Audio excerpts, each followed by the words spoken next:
Welcome. I have a question for all of you. What does it take to beat a game blindfolded? You may say patience, precision, and overall just dedication to the game. But I shouldn't say but. Okay. So I decided the short answer is there's a lot that goes into beating a game blindfolded. So I tried to condense it into 3 key points to try to make it simple, to try to make it so people can understand at least a decent amount of what it takes. Starting point, the first key point is going to be the starting point. You need a reason. You can't just decide, oh, I'm going to just do a blind run. I mean, you typically need more motivation than that. So, for the start of why spend the time or the effort even playing the game this way? Like, what is the reason for it? I mean, there's benefits like giving the game more replayability, but like, that's all good and all, but how about actually using it to bring people to God? Use the popularity that you get from doing it blind and redirecting it to God, making it so you can share the gospel with more people. I mean, yeah, and there's also, I could go on and on about benefits and stuff. I'd love to, but I probably should.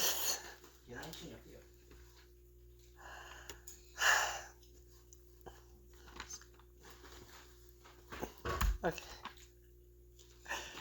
Okay. Wait, where was I going? Oh, the reason why we should give God all the redirect it to God is because, God has created everything. He's perfect. We can go to the basic gospel. He died for our sins even. And so he deserves all the glory and all the attention. And, well, God has told us to go out into the world and to preach the gospel to everyone. So using this as a ways to reaching people and trying to do it non-deceptively can be a little bit difficult, but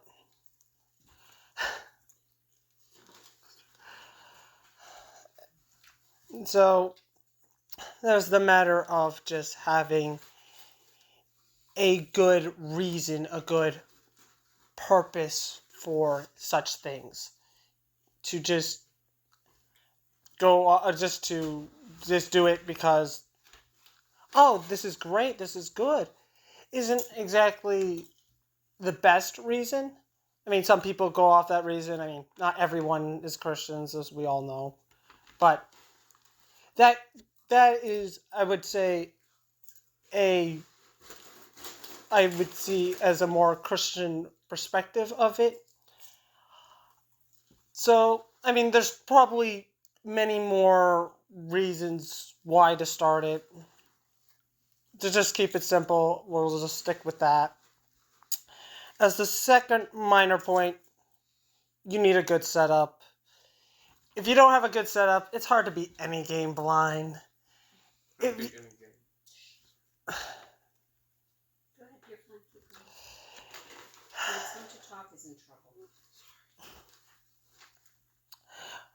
For instance,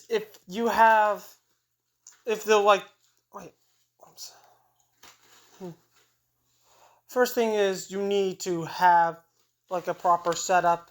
If you don't have the room to set up, like, for instance, in this case, I would say you would want to record this just so you have just something to look back. Or, doing stuff blind, it can be blindfolded, can be fun, but if you do something really hard blindfolded and then just have nothing to look back on it is really just disappointing. So I would think make sure you have room for recording and stuff so you can record said thing. Second thing is temperature. If you're too hot, you're likely to mess up.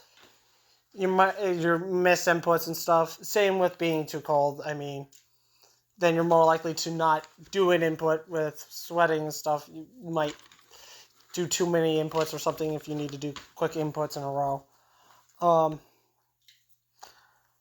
Third minor point is minimizing distractions. If you have a lot of distractions, like let's say you have a fan going on and a crowd of people like talking and stuff, then it can be quite hard, not necessarily impossible, but really hard to do. And then you also have to be careful not to record their conversations, because then it can be like, well, so giving people's heads up, maybe turning off the fan if it's nearby or whatever, is always a good idea. And just, there's a lot you can go on and on about it. Fourth minor point is that to make sure you can still hear the game, when you get a mask and stuff or a blindfold on, if you have it too tight or something, or it hurts, I mean, you're going to be distracted by it hurting. But if you can't hear the game, then you better have insane reflexes or something and have a lot of knowledge of the game to even do it. If not, it's just straight up impossible without certain knowledge of what inputs equal what timing, and then you just have to have perfect timing, which those kind of things are incredibly hard and take a lot of knowledge of the game. You could say it would be more impressive than being a game blind, not being able to hear the game or see the game. But at that point, I mean, how do you really record that even? I mean, there's ways, but anyways, whatever. Now we're gonna go to the third minor point in this one key point, which is it would be foolish to try to beat a game blindfolded without prior knowledge of the game. If you're trying to just do a blind run of a game that you haven't played,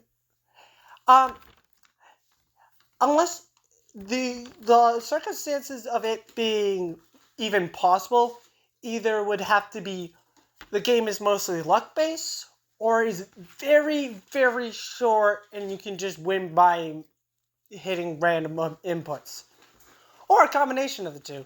That's always fun.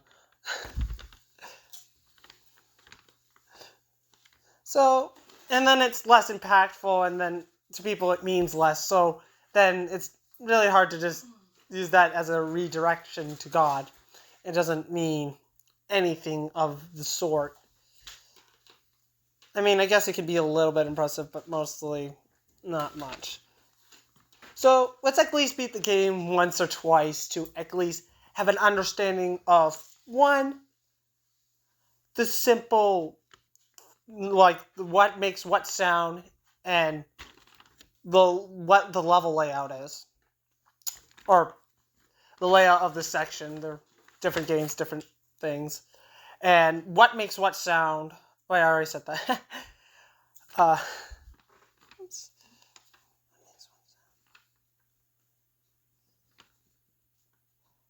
So you can understand where you are. And weirdly enough, you can actually memorize some games' physics, but just because how coherent they are sometimes.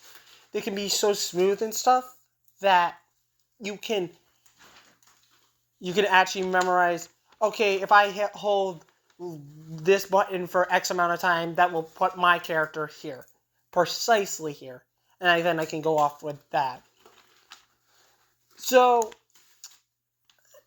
and another thing is consistency. If things are not consistent in a level, then it's really hard to beat a game blind. If most of it is luck, I mean, it makes it harder. So, it can depending on it, luck can make it harder and easier. And so, but you most of the time want to minimize luck, because most of the time it makes a run harder than easier. But sometimes it can be like, just press a few buttons, and if you get lucky, you win. Or whatever. So So make sure you have a consistent thing. So 1, you can beat the level consistently. 2, so you can wait. I'm go. What? Oh, that's John's alarm. I was like, what is that? It's probably my phone alarm. Yeah.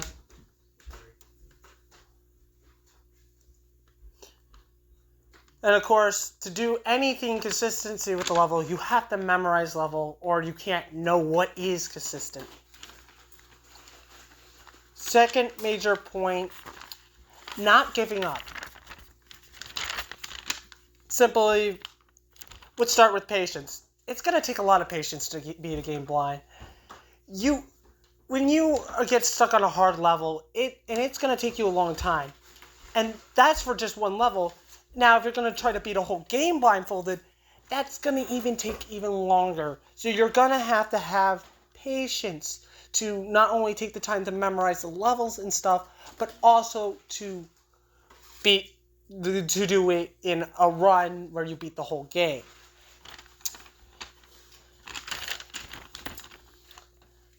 And if you have the patience, you can do level consistently and make it so you're more likely to just even with harder levels be able to get through them more consistently.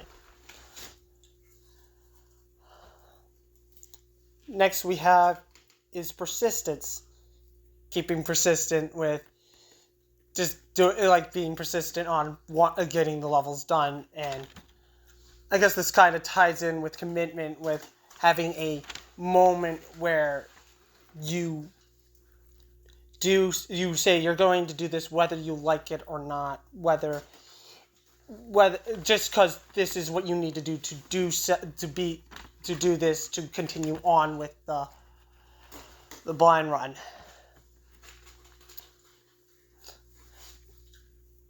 Going back to persistence here, if you're with persistence, you'll be able to.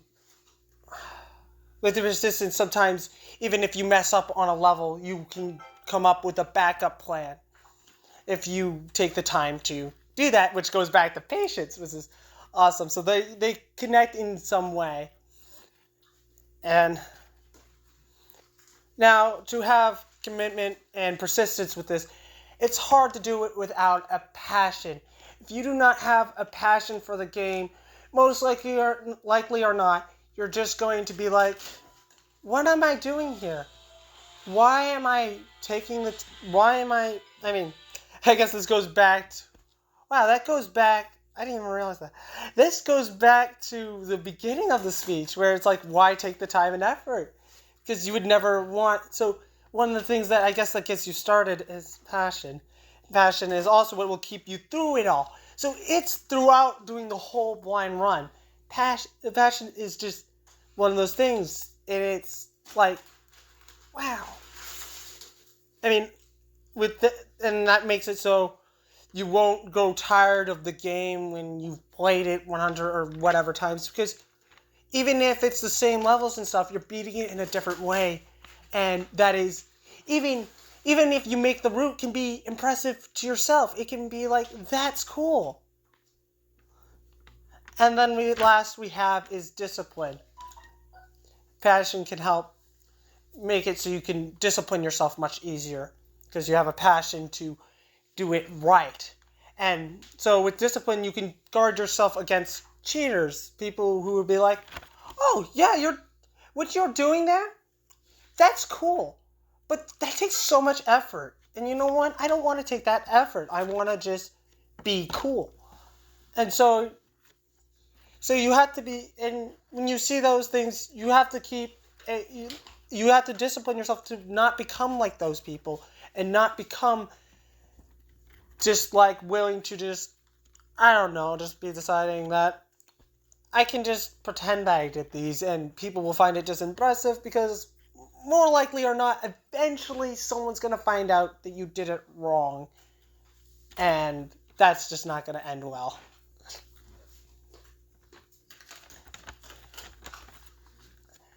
And for key point 3, the reward of accomplishment. There we go. When you complete the game, there is a matter of the impression that leaves not only on other people but on yourself.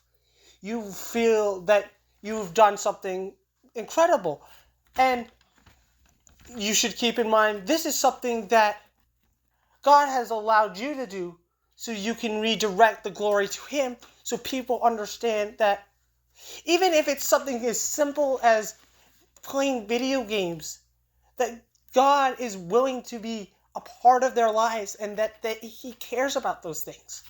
Which some people, a lot of people actually, don't realize that God cares even for those little things. And it's something that I've heard once in a while and I'm thinking, yeah, that's a pretty good thought there.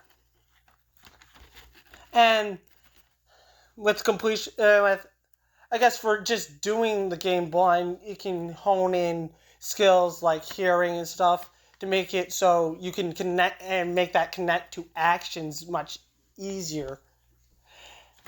Especially, I'm thinking of a bizarre situation, like someone says drop it onto the ground, and like, yeah, you'd be more likely to catch that. If you missed that, that would be very devastating, but most likely people would say that multiple times to make sure people hear them, so they get what they want. But it can be something useful to just catch what someone is saying. So,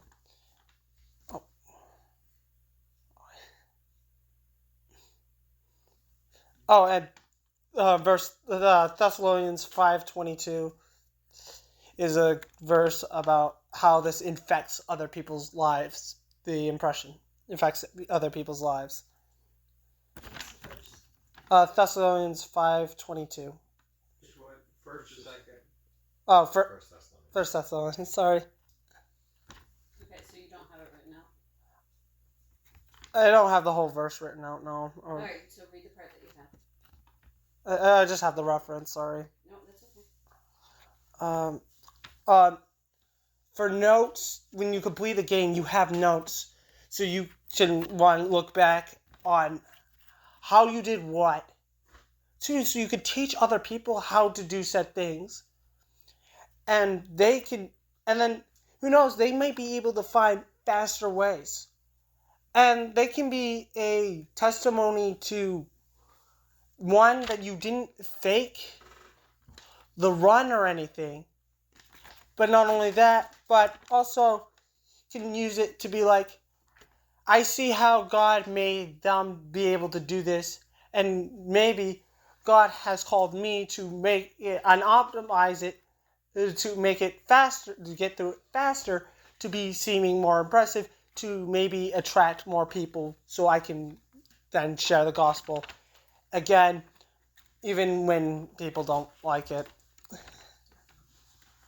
In conclusion, it takes Christian virtues to beat a game blindfolded.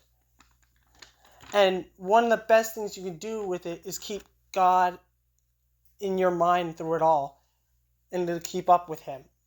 Keeping up with contact with Him.